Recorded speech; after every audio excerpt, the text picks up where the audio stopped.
Alors les idées de Randolph dans la fraternité d'Ulysse furent reprises par un industriel allemand, Karl Kellner, qui fonda en 1902 l'Ordo Templi Orientis, comprenant une initiation à la magie sexuelle. En effet, ce sont ce que René Guénon appelait des organisations initiatiques, qui faisaient la distinction avec les sectes qui sont des corpuscules hérétiques. Ce sont les organisations initiatiques qui se sont préoccupées d'enseigner la magie sexuelle. Kellner est mort avant de pouvoir mettre au point son organisation, mais il a eu pour successeur Theodor Reuss, qui était un homme très très curieux, agent secret de la Prusse, journaliste, personnalité très complexe, et qui a fait de l'Ordo Templi Orientis une véritable école où on enseignait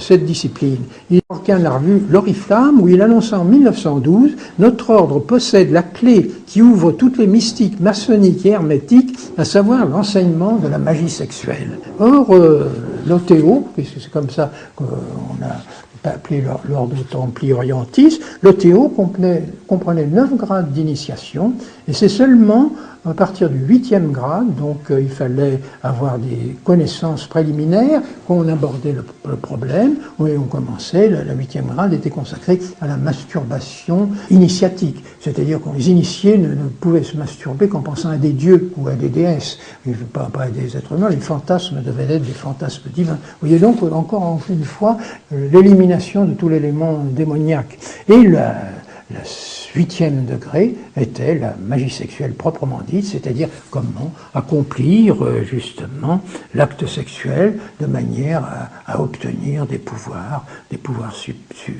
surnaturels, peut-être pas surnaturels, mais des pouvoirs qui les rendaient supérieurs aux autres humains. Voilà. Et alors, Theodor Reuss écrivit un livre, Lingam Yoni, pour rattacher son école au yoga tantrique. Mais ce n'était pas un bon écrivain, mais il eut l'intuition qu'il fallait se mettre en rapport avec l'homme le plus extraordinaire de cette époque, qui était Aleister Crowley. Alors Aleister Crowley, je lui ai consacré plusieurs articles, parce que c'est effectivement l'homme gnostique moderne le plus inouï qui ait jamais existé. C'est un homme, il est né à Londres, c'est un contemporain d'Oscar Wilde, mais Oscar Wilde paraît un enfant de cœur à côté de lui, tellement dans sa vie, une perversité complexe et qui est tournée uniquement vers la métaphysique du sexe, n'est-ce pas? Alors j'ai raconté, j'appelais un Don Juan métaphysique parce que Aleister Crowley, qui a fait partie d'une organisation londonienne, l'Hermetic Order of the Golden Dawn, c'est-à-dire l'hermétique de l'aube dorée, où était Yeats, le poète Yeats, où était le Bram Stoker, l'auteur de Dracula. Enfin, c'était quelque chose d'assez extraordinaire. L'hermétique de l'aube dorée, c'était des intellectuels qui se préoccupaient de magie noire, mais il a dominé par la magie blanche, et l'alchimie. C'est quelqu'un qui a voulu créer une alchimie de la sexualité. Le corps devient une alchimie de l'homme et de la femme qui permet de transmuter, comme dans l'alchimie le plomb en or, qui permet de transmuter tout ce qui est vulgaire en sublime, n'est-ce pas? Et il a créé, Aleister Crowley, qui était d'une famille de fanatiques religieux, part de l'Apocalypse de Jean de Patmos, comme on y trouve un dragon, l'homme qui a le nombre 666, chevauché par une prostituée en rouge nommée Babylone. C'était un symbole de l'époque, naturellement, la prostituée Babylone, mais lui, il en donne une interprétation différente. Le dragon 666, c'est lui, il est la grande bête 666, et la prostituée en rouge, c'est Babylone, c'est pas Babylone, c'est le grand principe féminin de l'univers, et donc il va adorer Babylone,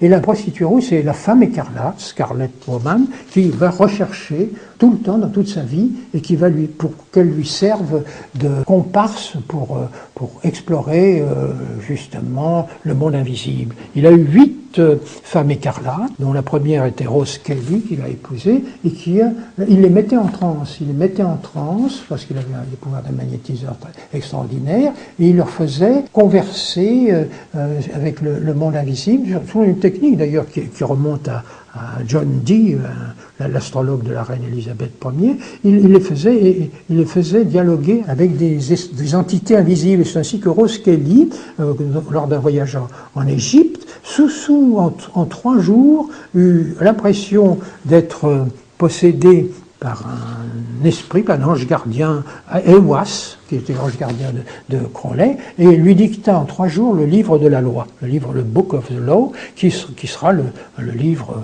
fondamental, le livre de base de la religion gnostique de Crowley, qui fonda d'ailleurs, à qui il donna un nom, ça c'était l'Astrum Argentinum, c'était sa religion, qui avait pour principe chaque homme et chaque femme est une étoile.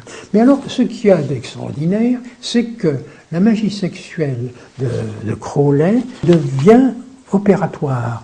Il tient un journal de ses opus, de ce qu'il appelle ses opus, un journal qui s'appelle Rex de Arte Regia, parce que ce genre de sexualité, c'est l'art royal des adeptes, c'est l'art royal des lycéens. Le journal que j'ai lu, qui a été publié, en anglais, qui est absolument extraordinaire, hallucinant, par les rituels qu'il fait, chaque rituel qui se passe l'après-midi ou le soir, et qui se fait soit avec une prostituée, soit avec une femme du monde qui se prête à ça, soit avec une artiste qui l'a séduite, etc.